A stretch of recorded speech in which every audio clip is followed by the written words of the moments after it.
All right, hey everybody. Wanted to make another video here. Was hoping that we'd be getting a video done here on the E30.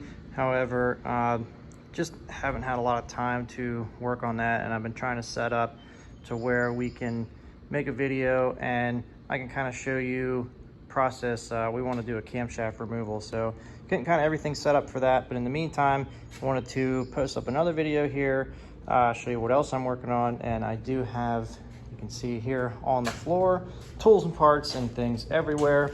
And what I am working on here is a ZF transmission for the race car, the E36 endurance car.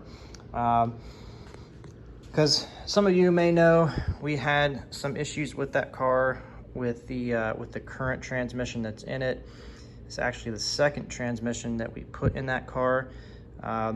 We were running Getrag 250s, which is kind of like a standard E36 6-cylinder transmission, at least on the M50 cars. Then the 328s and the M3s got what you see here, which is a ZF320. And those numbers 250 and 320, they indicate the torque levels that the transmission can handle. 250 Newton meters versus 320 Newton meters. So that's quite a big difference there. And hopefully we are not going to be having any transmission failures, or at least maybe not as many as what we did with the 250 trans than we will with this ZF320.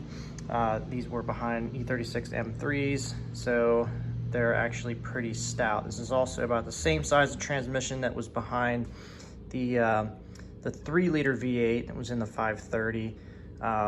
Just a baby little V8, but basically the same type of build, same type of internals in that transmission. They use a ZF310 or a 320. The bell housing was a little bit different, of course.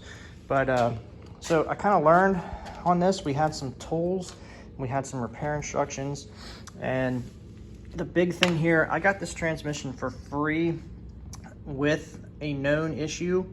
And then what we're doing here now is we're trying to fix the original problem with that transmission and learn a little bit about it at the same time. So as you can see here, I have this tool which we use to press the case apart.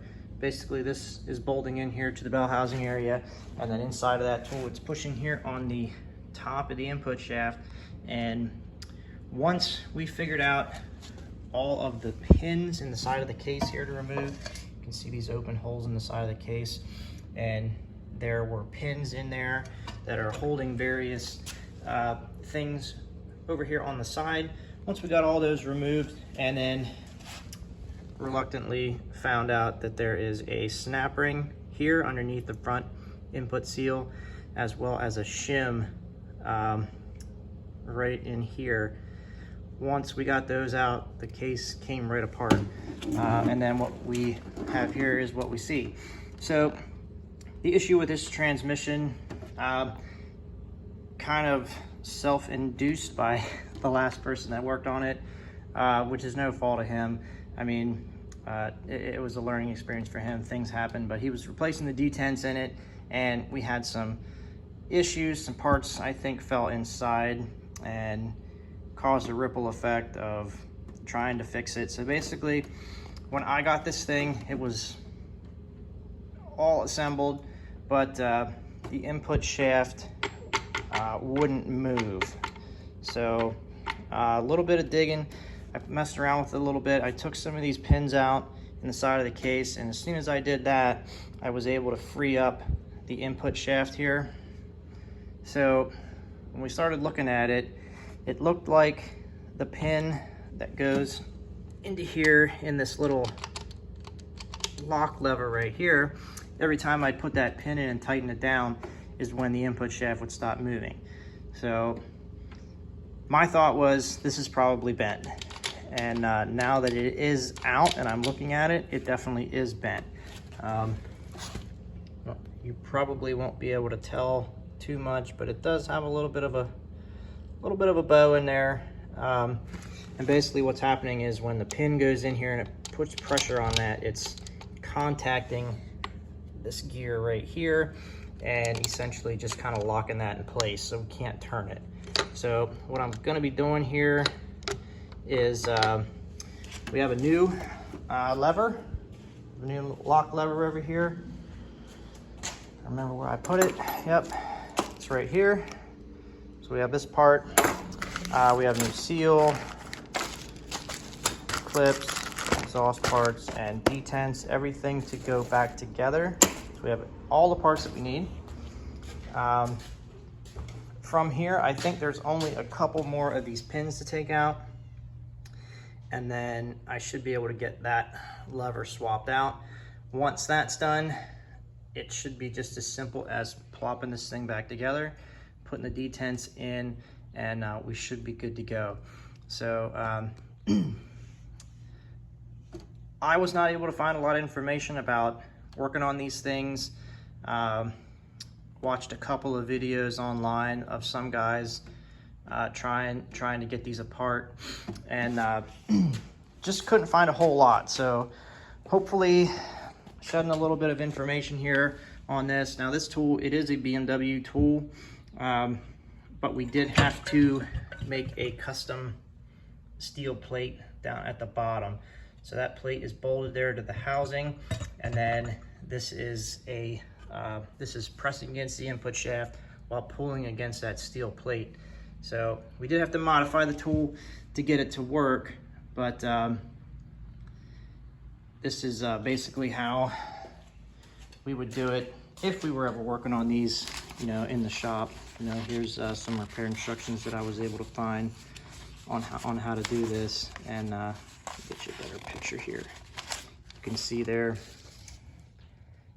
how it's showing you there. However, these instructions didn't say anything about the snap ring underneath the input seal, or the input shaft seal there. They didn't say anything about a snap ring or the shim. So we kind of learned that the hard way. Put a little bit too much force on that tool and bent it a little bit. Busted a couple of crappy bolts off inside of there too, but looks like everything is going to be okay. We're going to be able to reuse all that and hopefully get it back together. Once I get a little bit more into it, if I have some time, you know, I'll shoot up another video kind of going over what I found and what I did to swap this out. But maybe the next time you see this, it'll be all back together. Probably might not use this particular one in the race car. I have another ZF320 right now that we'll probably use in that. And then I also just picked up an E46 M3 6-speed, which we may do something with in the future. I have plenty of cars that could use a 6-speed. This one, the race car, another M3. So we'll find a home for that somewhere, but in my mind, I'm thinking let's get as many gearboxes as we can, especially if I've already blown up 2 Getrags in the past, the past year. So I will take whatever I can get, and the more I can learn about and figure these things out, if there's any issues with them, that's going to be great. So I'll try to make another update here as soon as I get this thing back together, or at least until I get back working on it, and hopefully be posting that up soon. Okay, thanks.